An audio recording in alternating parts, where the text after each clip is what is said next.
afternoon, and welcome. Welcome indeed, yes, to another edition of the Panthers Report right here on the Mark Moses Show as we're going to talk all things Florida Tech athletics. And right now, this lady, she's very busy coaching our softball team right now. They just had the Panther Invitational last weekend. They're going to be on the road this weekend. Coach Val's joining me right now. Coach, how you doing today? I'm doing well. Thank you for having me on your show today. I appreciate it. I know you're super busy, so yeah, thanks again for coming on. Let's start with last weekend. I know you had multiple teams playing there at the Panther Invitational. You guys split against the number 2 team. You lost against the number 1 team. What did you take out of this last weekend? Well, I really like how our team is competing no matter who we're playing. So it was a good opportunity for us to play against the best 2 teams in the nation and see what we're made of. So it was a good experience for our team. All right, it's been a couple days. Like we said, you played Saturday. I know you probably have had practice since then. What have you told your players, especially like you said, taking on the 2 best teams in the country? What'd you take out of that experience? Well, we talk before the games and say, we all have different roles here on the team and we can all contribute and help the team win. So the best that we can perform our roles, the better opportunity that we'll have to win the game. But it's all about Florida Tech softball right now. It's about us. It doesn't matter who we play. We just want to play the best softball that we have played till this point. So it's about getting better every single day. So we can be at our very best at the end. Is that an eye-opening experience for your college players? Like, hey, here's what we're taking on. Here's how it's one thing you preach it at practice, but it's another for your players like, all right, here's how you need to improve moving forward. Yeah, exactly. We talk before the games is, look, we want to be the best, so we're going to play the best. I did not know that AUM and Angelo State were going to be 1 and 2 in the nation when we played them, but I knew they were pretty good. Both teams made it to Super Regional last year. So I knew it was going to be, a good match for us. We talked to our team. It's about how we play softball, how we show up every day, and I've been telling them this is a special group that we have here, and I think they start to believe it. When we see how we can compete with these very good teams. It's interesting with where you split against number 2 Angelo State. Is that softball, baseball, any level? All right, one game, the bats are hot. We're doing great. And then they go cold. Don't you feel like sometimes like, hey, let's keep some of this offense for the second game? Does that happen, Coach? Yeah, it happens. If I knew the answer to that question, I will write a book, make millions, and retire, But it's our game like that. We just work on our mental preparation and our mental performance to give ourselves an opportunity to be at our best consistently. All right, you guys are 6-3-1. There's still a lot to go on this season. What are your thoughts on your team overall? And when I ask that is, do you feel like you've gotten your identity yet, or are you still trying to figure that out moving forward? I think that's in progress still. But I'm very impressed by our team. We play 5 teams that were nationally ranked in the top 25, and we won 3 of those games. So I'm very impressed, and I'm looking forward to see what we can do this season because we have a great team. We have a great group of young ladies, and they're ready for the challenge. All right. Well, you're off now, which I know probably drives you crazy. I know you wish you were playing tonight. You guys are going to be at Palm Beach Atlantic this weekend for a 3-game set. Tell us about this matchup, Coach.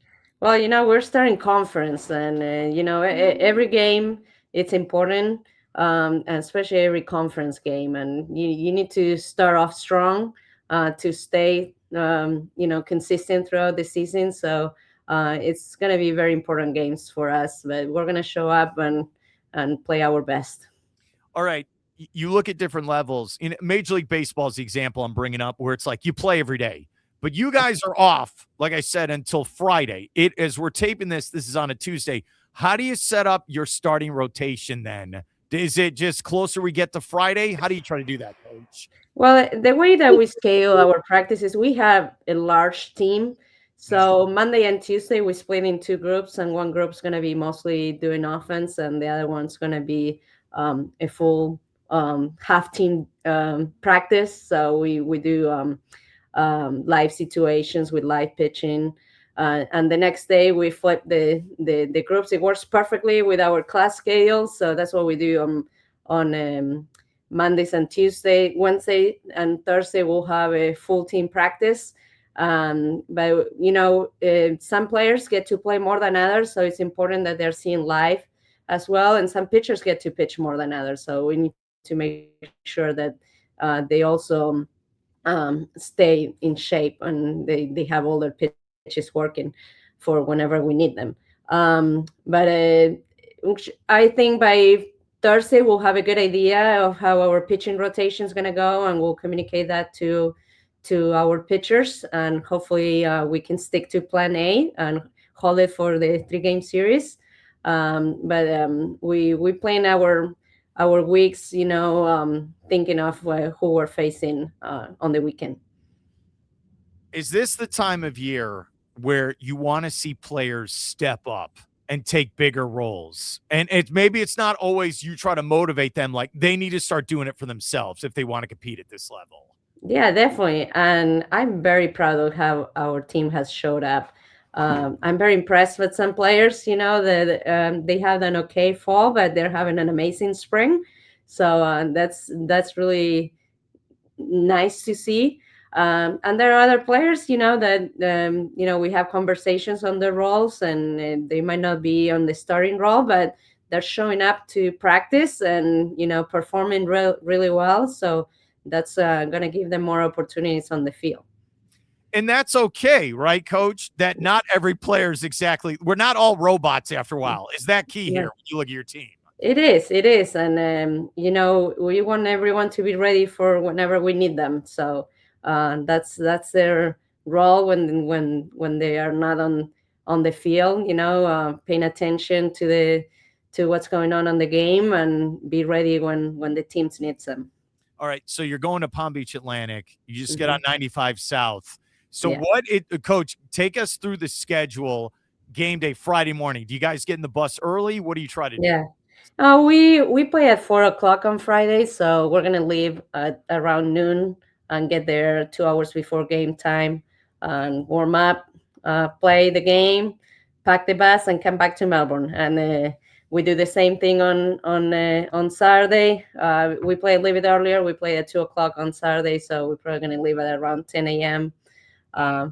Eat something before the games, play, shower, have dinner, and head back.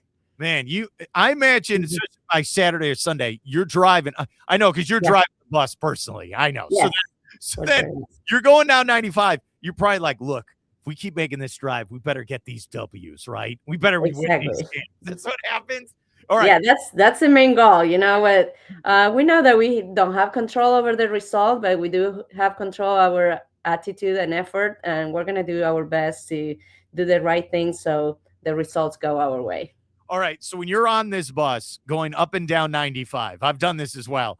If you're not driving, do we like to read a book? Are we going over game plans? What do we do, Coach? Yeah. Well, if I don't have my game plan or my scouts done, I do that on the bus.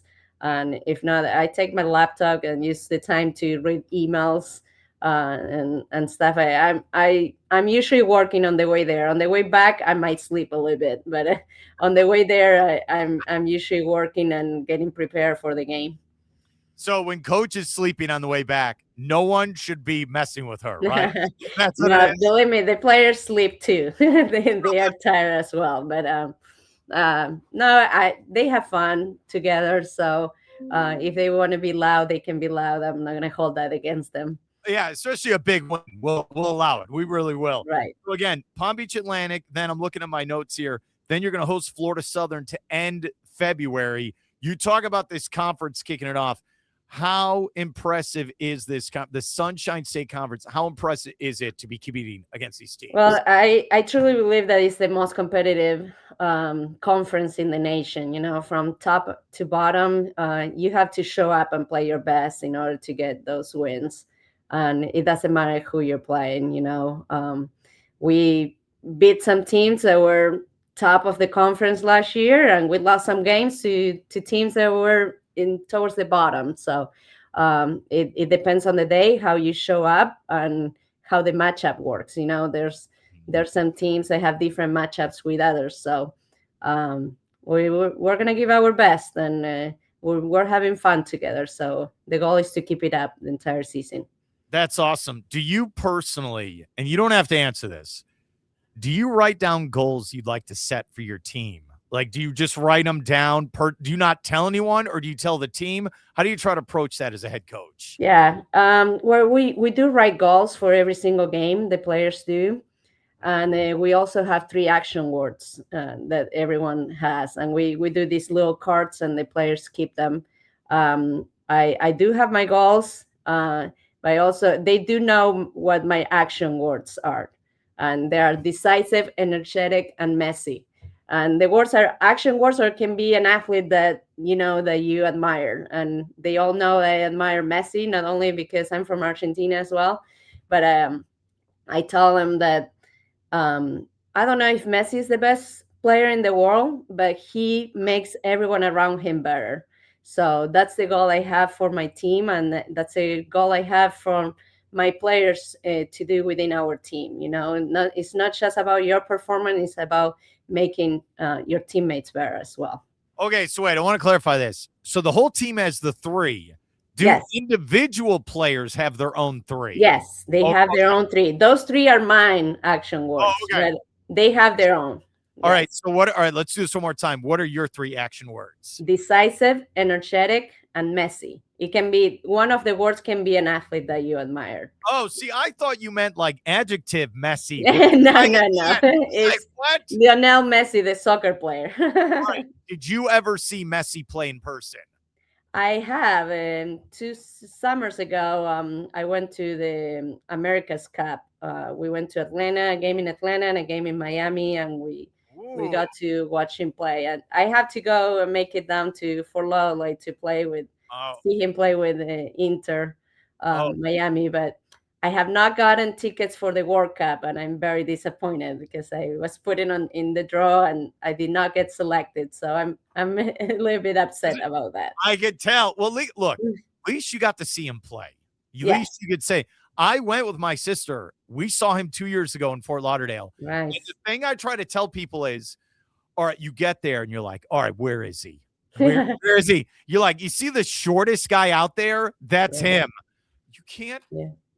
That's one of your keywords, because it's like, you can't lose him for 2 seconds if you're on defense. If you do, he gets wide open. Mm-hmm. I don't Coach, do you think it's because he's so short to the ground? What is it exactly? Why he's so dangerous? I think he has a gift of being an amazing soccer player, and he knows how to use it to the best of his ability. And he's getting pretty old. I think he's going to be 39 this summer. And he's still playing. So it's very impressive.